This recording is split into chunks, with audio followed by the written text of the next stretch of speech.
I'm Judy Sternberg, President of the League of Women Voters of the Rochester metro area. The League is pleased to partner with WROC TV8 to bring you this 2021 primary debate between the Democratic candidates for City of Rochester Mayor, Lovely Warren and Malik Evans.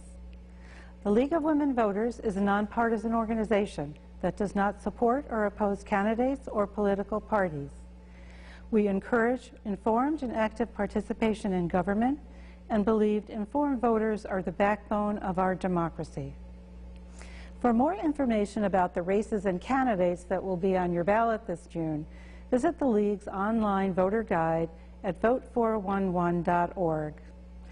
And for more details about absentee ballot and early voting, go to the Monroe County Board of Elections website, contact them by phone, or visit them in the county office building downtown on Main Street. Thank you for taking the time to be an informed voter. Now, from your local election headquarters, this is a special edition of News 8. And good evening, everybody. News 8 is your local election headquarters. I'm Adam Chodak. Thank you for joining us, and a big thank you to the League of Women Voters for once again partnering with us. Simply put, these debates do not happen without their support. June 22nd, that is primary election day here in New York State, and there is no other primary race in our area that's getting as much attention as the Rochester mayoral race. Two Democratic candidates vying for one nomination. Those two are in this studio right now, ready for a debate. They are Rochester Mayor Lovely Warren and Rochester City Council member Malik Evans. Thank you both so much for joining us this evening. I also have the great pleasure of welcoming a live audience here to News 8. We haven't done this in a while. It's very exciting. They are going to remain quiet throughout the debate. We're going to hear from them at the end, and they are going to show their support for the candidates now.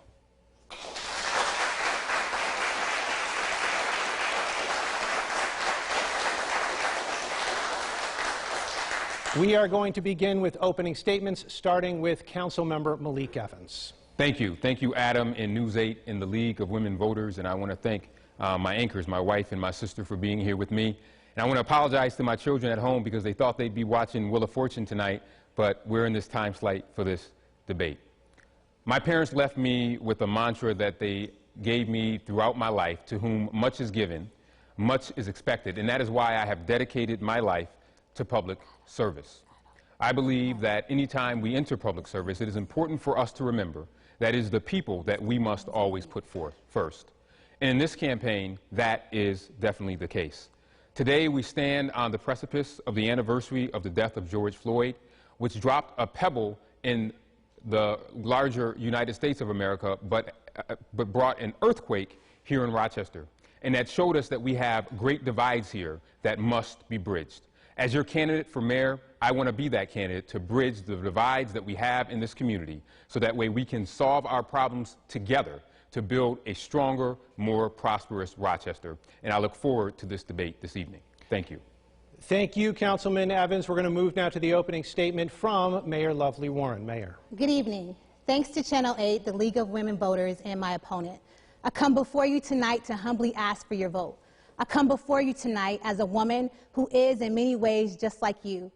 I experience the ups and downs of life, and like you, I continue to do my best regardless of what challenges life throws at me.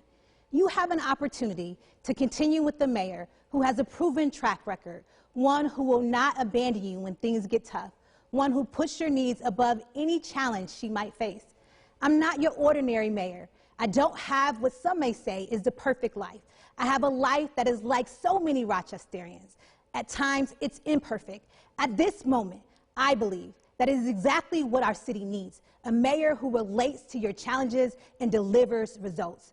Prior to COVID, we accomplished the lowest unemployment in over 10 years, lowest violent crime rates in 30 years, highest home values in our history. Tonight, I look forward to sharing my record and plans for the future. Thank you.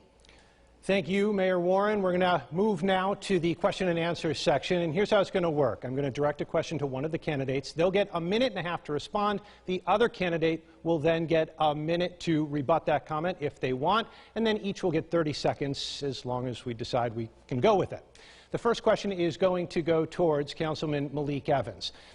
Councilman, you were the school board president for RCSD from 2008 to 2013, and I looked through the News 8 archives during that time, and I saw a lot of the same issues that were flagged by the state audits in those scathing reports we saw over the last couple of years of the Rochester City School District, talking about budget gaps, job cuts, attendance issues, low graduation rates.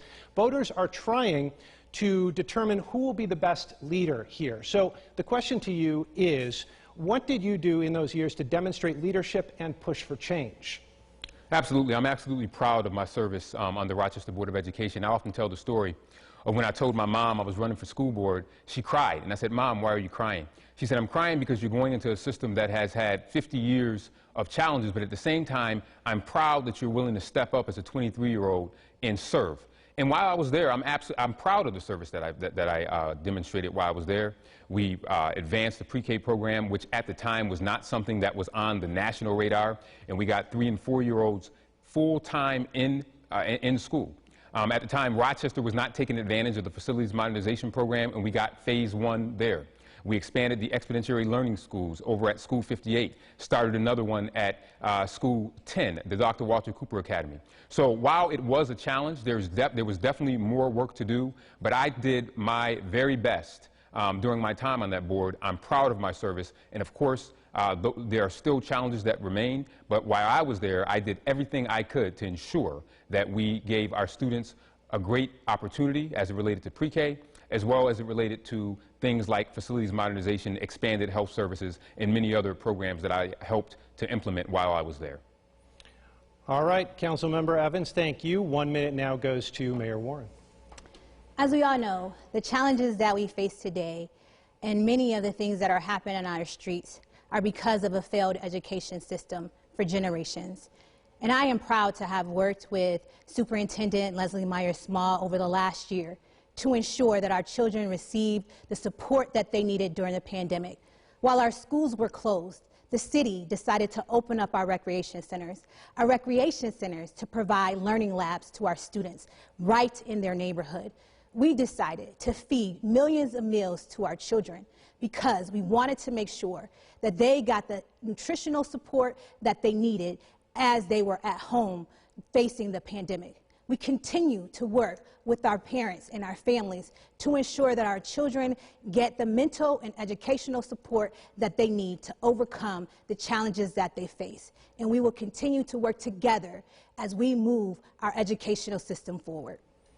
Mayor Warren, thank you. The next question is directed towards Mayor Warren. I can only assume, Mayor, that Democratic voters want a candidate who can move from primary election day to general election day relatively unscathed. You're now facing campaign finance charges, and then we have what happened last week. So with all this in mind, the question is, and it's very specific because it relates to how you will move through the rest of the year, did you know about the guns and the drugs that police say were found in your home, and are they linked to you in any way that might lead to charges?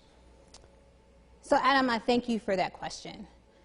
I did not know about the guns or drugs. I did not own gun or drugs, and I have and will continue to move our community forward. I want everyone to know that I have since learned that the gun was registered to my mother-in-law, and I have truly been sorry about all of this that our community faces. People know my grandfather was shot 4 times. I was in the 2nd grade.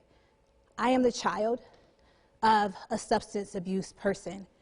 I know what families face with gun violence and with drugs. I would never, ever want any child to have to face that in their entire life. And that is why, as mayor, I have been focused on ensuring that we continue to work towards trying to reduce gun violence, work towards getting guns off our street, work towards getting drugs and getting people the support and the help that they need when they're experiencing not only a mental health crisis, but also a crisis with drug use. That it's a health issue. And so for me, I can tell you, Adam, I am innocent. And I believe that the facts and the truth is on our side. And I am looking forward to being found innocent because I did nothing wrong. Mayor, thank you. Councilman Evans. No, I just want to say that this is a tough time in our community as it relates to gun violence. As many know, we've had over 130 shootings this coming year, over a 60% increase over last year, and 85 plus folks, of those folks, are students, and folks under the age of 25, many of them students in the Rochester City School District. So this issue of guns in our community is something that we have to get right, get done. We know that we know that guns are absolutely a public health issue, but we are also in a state of emergency as it relates to guns. Last week we released our gun reform program to try to get illegal guns off the street by targeting the I-95 corridor where we see these guns that are coming in. But there's a problem in our community that has led to many lives lost and will continue to lead to more lives lost if we do not have an intensive focus on guns, but also on our young people to make sure that they don't decide to want to pick up a gun. I want to quickly add a follow-up here for the mayor. In your news conference last week, you had said that the district attorney was executing basically a political hit job. So my question to you is, do you have any evidence that this is some type of actual conspiracy or some type of effort to attack you right now? Adam, all that I can tell you is that there are so many coincidences here, and I just don't believe in that many coincidences. I am continuing to focus on the work for the people of Rochester. During a pandemic, we worked very, very hard to ensure that resources were not only given to our businesses, but our families, that our children were taken care of. Pre-pandemic, we had brought crime down to 30-year lows. We had unemployment at 10-year lows, and we will continue to build upon our record of success. And that is what is important to me. It is about making sure that we're getting the job done. And I can tell the citizens of Rochester that no matter what has happened, I have focused on the work and I have delivered for you. Thank you, Mayor. Councilman Evans, the next question is for you. The Rochester Police Union, the Locust Club, and City Hall, they have an agreement, a contract. And people cite that agreement as to why the Police Accountability Board can't discipline officers and why the mayor can't fire an officer immediately for cause. If you become mayor, will you seek to change that agreement so those two actions can take place? Yeah, absolutely. I think it's important that in any contract that you negotiate things that will be for the best of the community. I think that that is extremely important. It's essential. But let me talk about the Police Accountability Board. It's important that we support the Police Accountability Board. I supported the Police Accountability Board from the beginning, and I supported it not only because it came from residents, but I also supported the Police Accountability Board because it passed overwhelmingly by voters in 2019 with 73%. So it is important that this Police Accountability Board not be met with obstruction. It's important that the Police Accountability Board be given the tools that it needs to succeed, which is codified in the city charter. So as mayor, not only will I work with the Police Locust Club to make sure that we get a contract that ensures that police officers are not what we call warriors, but guardians, but I will also work with the Police Accountability Board and any other interested community citizens to make sure that we create a police department that is just not one of reform, but one of culture change. We need that. We saw that after the Daniel Prude situation, and we need that in order to rebuild trust in our community. The gulf that we have in our community is something that I have not seen in my lifetime, the gulf between City Hall and those that are on the streets. So the only way that you do that is to make sure that we improve relations with the police department, with City Hall, organizations like the Police Accountability Board, and our larger community-based organizations that can help us strengthen our community and improve police community relations, which in the end will help us solve crime and also prevent crime. Councilman Evans, thank you. Mayor Warren, your response. Adam, I think you were very specific about your question, and it was, how do you deal with problem officers that actually treat your citizens wrong? And today, it takes maybe 2 to 3, maybe even 4 years to fire a problem officer. This is not something that is going to be negotiated at a negotiation table. It's just unrealistic for us to even think about that. This is something that requires state law change. And if you want to be able to ensure that citizens get the support that they needed when they are abused, then you have to be able to fire them for cause. Now, I believe that we have done a lot to build bridges when it comes down to making sure that our families and that the people in our community are taken care of when it comes down to holding officers accountable. That is the reason why I brought body-worn camera videos to this community, because I wanted everyone to be able to see what is happening on our streets so that our residents, our police officers, and everyone can be protected. But when it comes down to dealing with the challenges that face our police department, we need to be able to fire for cause. Mayor Warren, thank you. And the next question is directed back to Mayor Warren. And we're going to pretty much stay on the same topic, but it's going to get more specific. The City Council hired an investigator to look into how City Hall and the Rochester Police Department handled the Daniel Prude case, and specifically look into why the public didn't find out about that case for months. That investigator concluded that there was lots of blame to go around, but added, quote, "In the final analysis, the decision not to publicly disclose these facts rested with Mayor Warren as the elected mayor of the city of Rochester." What's your response to that finding? First, I want to extend my deepest condolences to Daniel Prude's family, because I know that this was a very tragic loss for them and for our entire community. That investigation also showed that I was not provided with the truth at any point in time, and at any point at every turn, I was provided with misinformation. When I finally saw the body-worn camera video, I wanted to disclose this information. However, that was the decision that I made in listening to other people. But I believe, and I have stepped up and I have said that that was a mistake. But for me, I brought body-worn camera videos to this community because I want people to be able to see what is happening in our streets and in our community as it pertains to our police department. The fact of the matter is that after the fact, we have changed the way we deal with people that have mental health issues and substance abuse issues, because we wanted to make sure that we understand that this is a health issue. We need to deal with people with these challenges with compassion. And that's why we brought in the Person in Crisis team. And in this year's budget, we are increasing that team to be able to help ensure that the people that need these services get the support that they need in a compassionate way. We have to, as a community, work together to ensure that our citizens that have health crises get the compassionate care and not be treated as criminals.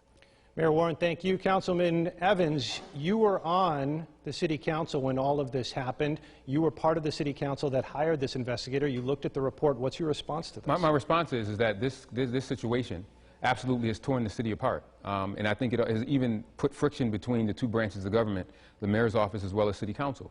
Because this incident happened in March. It happened in March, and we weren't alerted about it until September. That is a long gap. And within that gap, you still have a gap between the larger community, and I think even within some of us in government, because we found out about this so late. So this compounded a problem. It was already a tragedy. It was a major tragedy.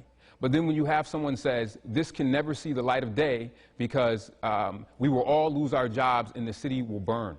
Well, it really left a stain on our community. We have to try to work now to rebuild that trust. Leaders have to take responsibility for that action.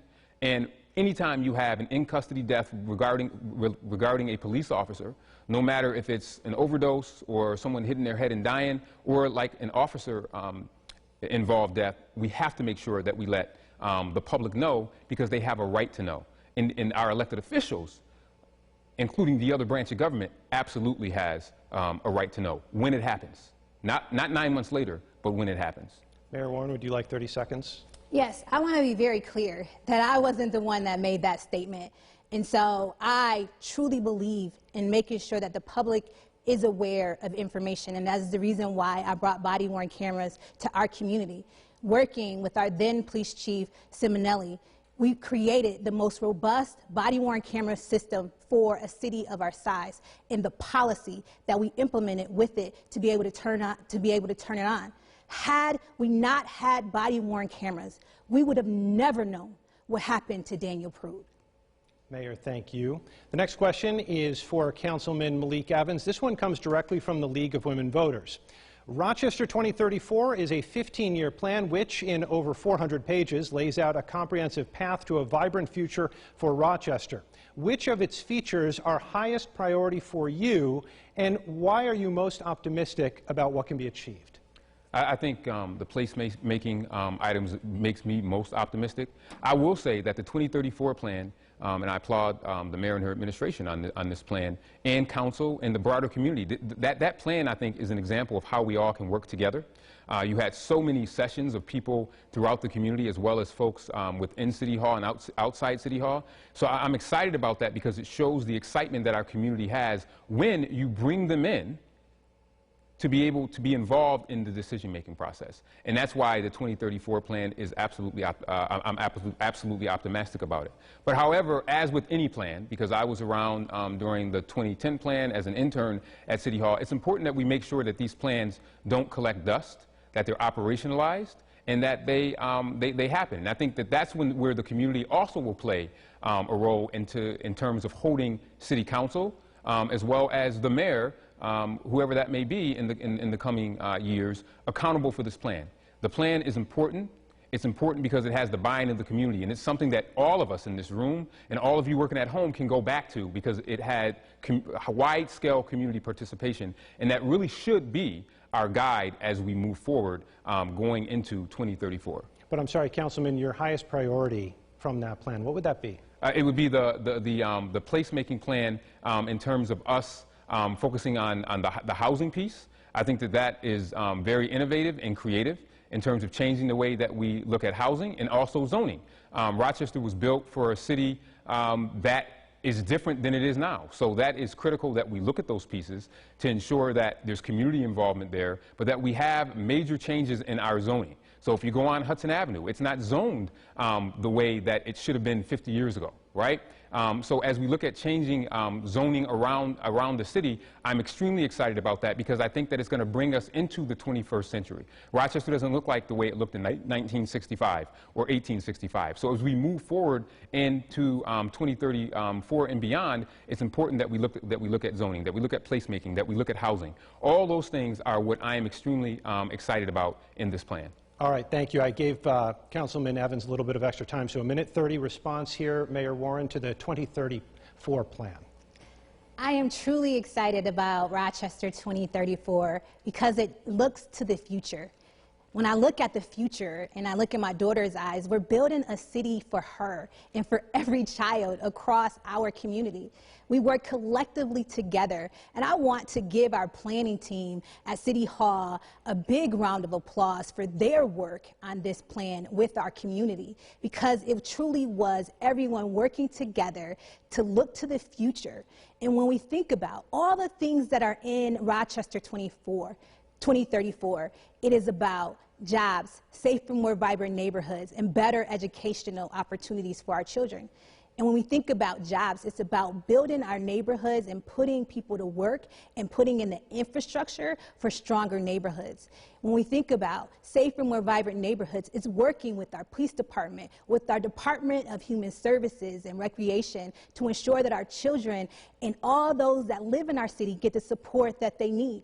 And when we think about better educational opportunities, it really encompasses the school district and working hand in hand with the superintendent to ensure that our children get the support in their neighborhood as they do with their school. And that's why I support community schools, because when we look at School 17 and the wraparound services for a community school, it truly is a neighborhood and a school coming together for the betterment of our children. And so Rochester 2034 is something that I am excited that we were able to work collectively together to bring to our community because it builds for the future. Mayor Warren, this next question is right back to you. It's from Delta Sigma Theta sorority, and they ask how, if you receive another term as mayor, would you address the state of housing and those who are at risk of losing sufficient housing? Adam, we all know that the pandemic has been very, very challenging to our community and communities across the country. But I'm happy to have been able to work across the aisle with the county executive as well as city council and others in our community, our tenants union and our landlords, to ensure that we do not have the distress that many communities will face. We have provided for, during the pandemic, we provided $5 million for tenants, and we listened to our landlords when we heard them say that they needed to be able to apply because some of their tenants had some challenges. And so when we reallocated the money that we received, and I want to commend our federal leaders at this point in time, because Senator Schumer and all of our federal leaders did a great job of getting us the resources. We were able to give $40 million to help our tenants, our landlords, and people remain in their homes. Not only were we able to help with back rent, we were able to ensure that people get access to an attorney when they go to court. We're able to make sure that we continue to work collectively together to keep people in their homes, because I know that housing is the very foundation and stability for a child. And for anyone to face eviction or any challenges when it comes down to losing their home, we did not want to see. And so we put in place the steps in order to save people and save their homes. And in our ERA agenda, we talk about our housing trust fund. It's not just about renters, it's also about creating generational wealth by helping people purchase homes as well. Mayor, thank you. Councilman Evans, your response? Yeah, you know, one of my first jobs was at a hockey rink, and I asked a kid how he scored all those goals, and he said, I do the Wayne Gretzky approach. I go to where the puck is going to be. And where's the puck going to be in housing in Rochester in the next 10 or 20 years? Right now, the home ownership rate in Rochester is only about 35%. And it may even decline next year. So we have to do more to start to increase the amounts of home ownership in Rochester. We know how important home ownership is as it relates to generational wealth, and we need to be able to do that. But that will also help us stem population losses, because if you live in your home, you are less likely to move out of the city. And right now, if you look at the latest census numbers, we run the risk of being number 4 in terms of population to Yonkers. Yonkers is a nice place, but I don't want Rochester to become number 4. I want to stay number 3 or even move up. And one of the ways that we can do that is by creating more homeowners. And for many homeowners, they don't know, they could pay less in a mortgage than what many of them are paying in rent. But that takes education, that takes resources, that takes public-private partnerships. But housing is so critical and so essential to the city. All right, Councilman Evans, thank you. We're going to take a quick break. When we come back, the second half of this Rochester mayoral debate. Stay with us.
From your local election headquarters, this is a special edition of News 8. And welcome back to the Rochester mayoral primary debate with Mayor Lovely Warren and Rochester City Council member Malik Evans, who are joining us right now in the studio of News 8. This question is for Councilmember Evans. Throughout the last half hour and throughout the campaign, and it may be on me, I haven't really noted many points of difference between your positions and Mayor Warren. So my question is, what prompted you to get into the race? What did you see about this administration that told you you should run? Yeah, I think that a lot of the decision was made over the last 9 months after the Daniel Prude case, in which we saw the unrest that went for months and weeks, and we saw a trust that had broken down between City Hall and the larger community, a trust that had broken down between City Hall and City Council. I think that it is important that we start to build back those divides, to close those divides and build back that trust by trying to work together. But also, while all of this stuff that is going around swirling, we're seeing people dying, and we're seeing other issues not get talked about because it seems like unnecessary distractions are taking place in Rochester. And it's important for us to be able to pull together to solve these problems that we talked about earlier as it relates to gun violence, when we're seeing a 60% increase from over the last year. It's important to be able to have conversations about housing. It's important to be able to have conversations about youth development, which is absolutely critical in order for us to be able to reduce the levels of violence that we have seen, most of which is involving young people. So restoring, rebuilding, trust and transparency, and then building these bridges that have been broken really forced me to get into this race, to be able to offer that as an alternative to residents of the city of Rochester. And they will make the ultimate decision, and I hope that they will look at my record in terms of bringing people together to be able to get things done. And that's where we're at right now, and I hope that the voters will trust me with that. Councilman Evans, thank you. Mayor Warren, your response? What the voters can trust is that I'm going to do my very, very best to build on a record, because I don't know where Councilmember Evans has been, but we have done exactly what our community has asked us to do when it comes down to building more affordable housing. We think that we built over 3,800 new affordable housing units in our community over the last 7 years. We were able to help over 9,000 people with building those 3,800 units. Right now, today, we have going on with the Urban League of Rochester, a program that is first in the state of New York that creates rent-to-own options for our residents. During the pandemic, we were able to keep tens of thousands of people working because we kept all of our construction projects going and on time. We were also able to feed our children and their families and save our restaurants because of the tough decisions that we made in order to keep Rochester going. And do you know that right now Rochester is voted as one of the #1 places in the country to recover from COVID-19, and businesses are looking to move here because of what we were able to do, building on the record of success over the last 7 years. Mayor, thank you. Councilman, would you like 30 seconds? No, I would just say that obviously we have to build back employment. The real unemployment rate, if you want to call it that, is the target is sometimes 3%. Rochester and some of our neighborhoods exceed those numbers.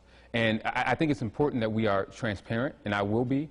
I will take credit for things that are great, but when things aren't going great, I will also say we can do better. And I think that that's just a message that I'm trying to send to voters, that we can do better, but we can do better by working together. But it's going to take bringing people together to be able to do that. Mayor, 30 seconds. We have and we will continue to do the work on behalf of the citizens of Rochester. When we look at the work over the last 7 years, we've had more investment in every corner of our community. I represented Northeast Rochester, one of the most challenged neighborhoods in our community when I was on City Council. And if you had $3 million worth of development there at that point in time, that was a lot. Today, Today, as we speak, we have over $100 million worth of investment going into that neighborhood that was long forgotten. And that was intentional because we believe that every part of our city deserves the resources, and we were able to get it done for them. Mayor, thank you. And the next question is for Mayor Warren. The pandemic, to many, exposed what a lot of people have been talking about for years now, healthcare inequities in urban and rural communities. But La Cumbre, a local group, points specifically to the Latino community and asked, what would you do as mayor to improve the city services to ensure Latinos have access to critical information and service in both virtual and non-virtual settings?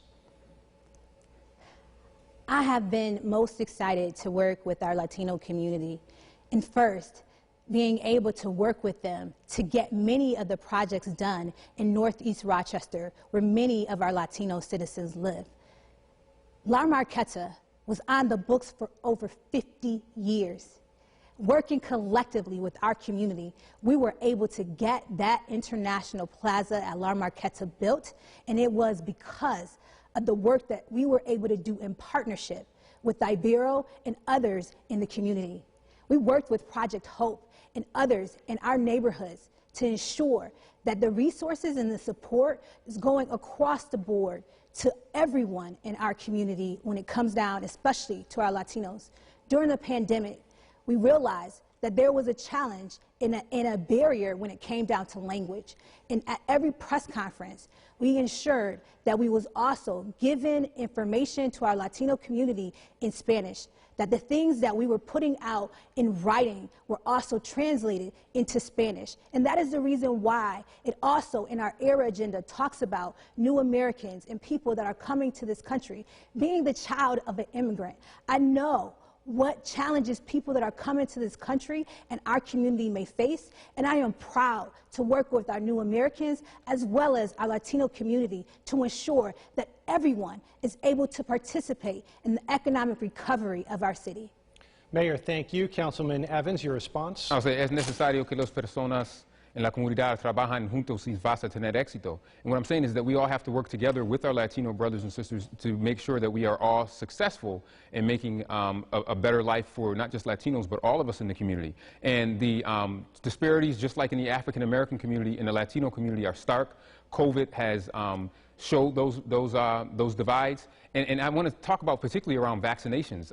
African Americans and Latinos are still not vaccinated nearly at the rates that they are. We have to enlist more people in our community to talk to folks in those communities to say, get vaccinated, here's why you need to do that. Doing one-on-one conversations are absolutely critical to do that. That's how I've been able to convince some people to get vaccinated. I've had people call me to say, Mr. Evans, you can leave me alone now. I finally got vaccinated, but it's because I went to them and had those conversations. But COVID is not over by a long shot. I was at a funeral 3 weeks ago related to COVID, so we have to make sure that we meet our communities where they are in order to talk to them about these disparities and closing them. The next question is going right back to Councilman Evans. We hear on the scanner here at News 8 the shootings every night. Gun violence is on the rise in our community, and you've talked about establishing programs that would help kids and young adults get off the street, offer them an alternative. What would you do right now to address the violence that's happening in the city of Rochester? Well, I think what we have to do right now is we have to make sure that we are having conversations with the individuals that are perpetuating these things. And I don't think we're doing that because first off, I want to say that most people in Rochester are peace-loving people. So we should be clear about that. However, recently, be it because of the pandemic, and this is a national problem, we are seeing high levels of gun violence. So we have to target those folks who are more likely to participate in these things and intervene in their lives now. Is it a job? Is it a warning? Is it moving them to a community program ASAP? Because we're in triage mode now, and triage mode is stopping the carnage that's happening on the street. Long term, I talked about closing off that gun pipeline along I-95 by working with state and federal partners. We have to be able to do that as well. But the long-term solution is going to be an investment in our young people and an investment in our community that gives them jobs. We need to make sure that our young people are so busy and so tired with working 365 days out of the year, access with 24 hours a day of opportunity, that they won't want to think about picking up a gun. But long term, it's opportunity, but short term, it's intervening in these situations when we know someone shot someone, and then they're going to go get street justice with it. And we have to do that now, because if we don't, it's going to be a long, hard summer. Over 130 shootings so far this year is one too many, and it has to stop. Councilman Evans, thank you. Mayor Warren, your response. One of the best ways that we can help our children is to ensure that they have access to a quality education. And if they have access to a quality education, I truly believe that they'll make better choices. And that is the reason why I continue to work with our superintendent to ensure that our children get the support that they need. And that is also the reason why, for the last 7 years, I have worked collectively, not only with our community, but also our police department and all of those that are focused on gun violence. Pre-pandemic, we had 30-year lows when it came down to crime. And we all know that what's happening in Rochester is happening all across the city, all across the country, and we have to do more. And that is the reason why we looked at what other cities were doing and introduced the Office of Neighborhood Safety, because I know that we did it before by working collectively with our community. It is not a job for one person. It has to be done together. And I know that we did it before, and we can do it again by working collectively together to ensure that not only our young people get the support that they need, but that every person in our city gets the support that they need so they won't make that tragic choice to kill somebody. All right, Mayor Warren, thank you. The question is going to go right back to the mayor, and I apologize. This one requires a little bit of setup. Mayor Warren, you have talked about using the tax revenue from the sale of marijuana for reparations. There's a big question over how much money the city will get in this tax revenue. For example, the tax on a sale within a dispensary, 13%. 9% goes to the state, 3% goes to the county, 1% goes to the city of Rochester. And when it comes to medical sales, that's even less. So the question to you is, do you think that marijuana will provide enough for you to provide what you're promising? What I think is that neighborhoods in our communities that have suffered because of the criminalization of marijuana needs to be invested in. And the people that have suffered the most need the support in order to overcome the challenges that they face because of its criminalization. Reparations is about righting a wrong. And we all know that there were many wrongs that were done, including redlining in our city neighborhoods. And where you see the most challenges today is a direct result of that redlining. And today, you know that many of our banks will not even give people mortgages in those neighborhoods because of an effort that they have put forth to disinvest in challenged neighborhoods. I believe, and the ERA agenda is very, very clear, and the Race Commission was very, very clear that we must invest and do what is necessary to help the least among us, to help the neighborhood, and most of all, the people that suffered the most. We have to right the wrong. It is what's best for our community. And when you do that, FDR showed this, when you do that, you can lift up an entire community. I am looking forward to making sure that the dollars that come to this community for marijuana is invested in the neighborhoods that suffered the most. But I'm sorry, do you think there's going to be enough for what you're hoping for? Adam, it doesn't matter the amount. The fact is, it is important for us to invest in the people and in the neighborhoods that suffered from the criminalization of marijuana. It is a fact that right now, where we see the most challenges in our community are where the drugs and other things and people were criminalized in those neighborhoods. And I believe that an investment, a strategic investment into those communities is imperative, and they deserve to be invested in because they were the ones that suffered from its criminalization. Mayor, thank you. Councilman Evans, your response to that? Yeah, I think when you look at marijuana revenue, the first year you might get $250 million, 62 counties across New York State. It's definitely going to take a lot more. And with reparations, which is something that I'm very familiar with, that's a $6 trillion number, and it also should come with an apology from the federal government. So in order for us to be able to really have strong economic empowerment and uplift, marijuana revenue is just one piece of that. You have to look at other things such as small business development, jobs. You have to have a package of things in order to make sure that we erase some of the negative things that have plagued many of our communities for hundreds and hundreds of years. So marijuana revenue is a piece of that.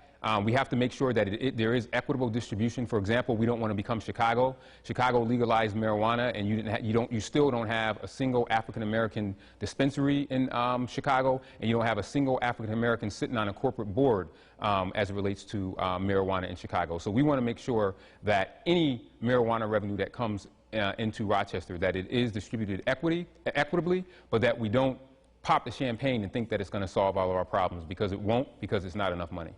Councilman Evans, this next question is for you. In the exclusive News 8 Emerson College poll that came out last night, it was interesting. We asked Rochester voters what issue is most important to them, and 26% said jobs. No other issue, not even policing, could crack even the 20% mark. Jobs. The pandemic has impacted many of our businesses, especially in the entertainment industry, talking about restaurants, performing arts centers.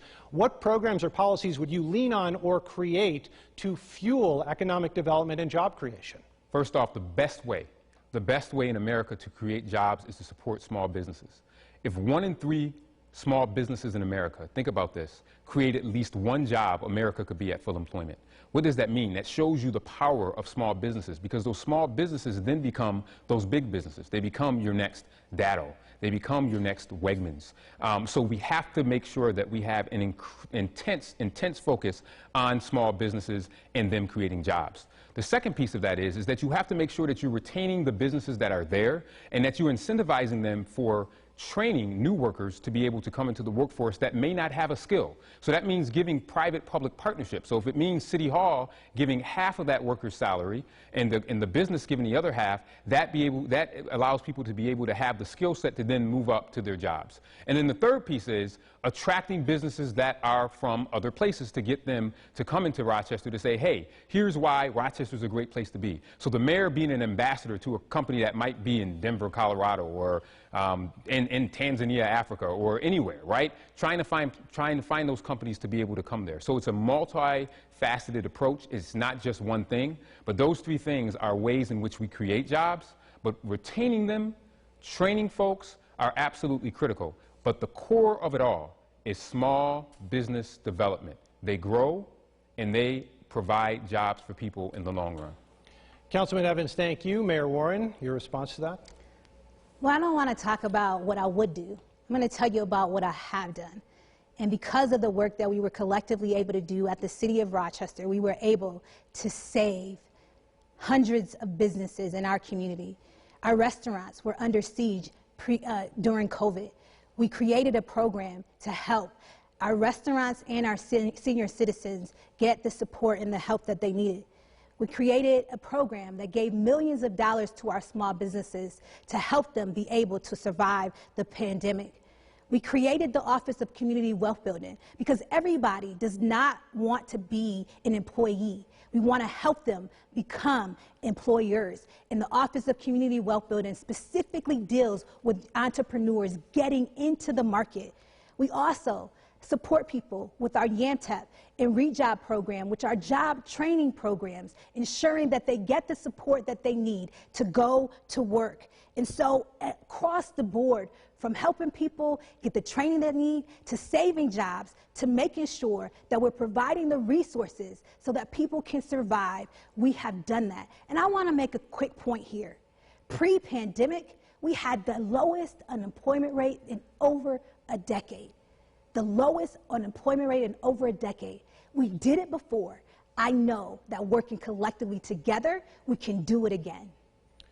Mayor Warren, thank you. This next question goes back to Mayor Warren. It's another question from the League of Women Voters. In 2017, the city of Rochester adopted a climate action plan. Since then, New York State's Climate Act has established much more aggressive goals. Do you think the city's goals should be updated in 2022? What climate action priorities would you work to advance over the next 4 years? The city has been on the cutting edge of working to ensure that we have a city and a climate for our children that ensures that they have a successful environment. When I think about the fact that we've put more electric vehicles on the streets, we have currently a solar farm that's located on a previous landfill. We have put in our parking garages electric charging stations. On City Hall, we've instituted and put in a green roof. We have a person at City Hall that works every day to ensure that we're doing everything possible to reduce our emissions, as well as to abide by whatever rules and regulations are set, but also leading the way. We are currently in the process of changing our street lights to LED lighting. We're changing our fleet to make sure that we are doing what's necessary to reduce the emissions that we're putting out into our community. We recognize that climate change and global warming is real, and as a city, we're doing everything possible to work not just with the state, but also our federal government to ensure that we're giving our environment the support that it needs in order to be here for our children in the future. Mayor, thank you. Councilman Evans, your response. Yeah, and I believe that Rochester can be a place that is a leader on climate, particularly as it relates to climate, as it relates to economic development. Oftentimes when you argue with people about climate, you know, they say, oh, we don't care about the climate. But climate change is actually an excellent economic opportunity for us to be able to create more green jobs, to get our brownfields cleaned up, which many of our urban areas have, to be able to create shovel-ready sites so we can be able to do that, to take advantage of the Opportunity Zone credit that is at the federal level. So we have a lot of opportunity, and not just in our city, but across our nation, to make sure that we approach climate with also an economic development lens. It's also a social imperative, obviously, because we want to leave a planet that's better for our children, but this is also a great economic opportunity for us to be able to take advantage of. Councilman Evans, thank you. We're going to move now to the closing statements, and we're going to keep the order here. So the first one to go will be Councilman Malik Evans.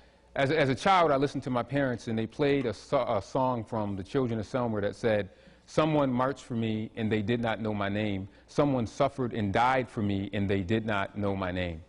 I ask you, Rochester, as you go to the polls on June 22nd, what will future generations say about us in this moment? What did we do in this moment? How can we transform this moment? Because this cannot just be about myself or the mayor, but this is about the future of Rochester. And we have to make sure that we leave a future that is brighter, that is stronger, so that way 50 years from now, where there are two candidates up here standing for mayor, that they can say, people before us made sure that we put the city first, that we work to put the community together, that we led with trust and transparency, and that we work to transform the city by bringing people together. And that is what we need. That is what our campaign is about. I urge you to check out malikevans.org to learn more, and I look forward to continuing having these conversations as we go throughout the rest of this primary campaign. Thank you. Thank you, Councilman Evans. Mayor Warren, your closing statement. Thank you for watching tonight. I've shared what we have already done to lift up Rochester pre-COVID. We had the lowest unemployment in 10 years, lowest violent crime rates in 30 years, highest home values in our city's history. I also shared my vision for our future. We must take care of those that have traditionally been left behind, because for me, it will be and always has been about all of our people. You see, I'm no ordinary mayor. I'm a woman on a mission to bring prosperity to every corner of our city. And no matter what challenge we face, I have remained focused on delivering more jobs, safe and more vibrant neighborhoods, and better educational opportunities. And you, the citizens of Rochester, will benefit this year. The average homeowner will see a reduction in their taxes, a fully funded PAB, a budget that puts equity at the forefront, expanded person in crisis teams, an Office of Neighborhood Safety, a police department focused on fighting crime, resources for our tenants, landlords, and businesses. We will achieve all of this by working together. May God continue to bless you all, and have a good night. Mayor Warren, thank you, and I want to thank both candidates at this time for participating. And as promised, we have reaction now from our small yet vibrant live studio audience.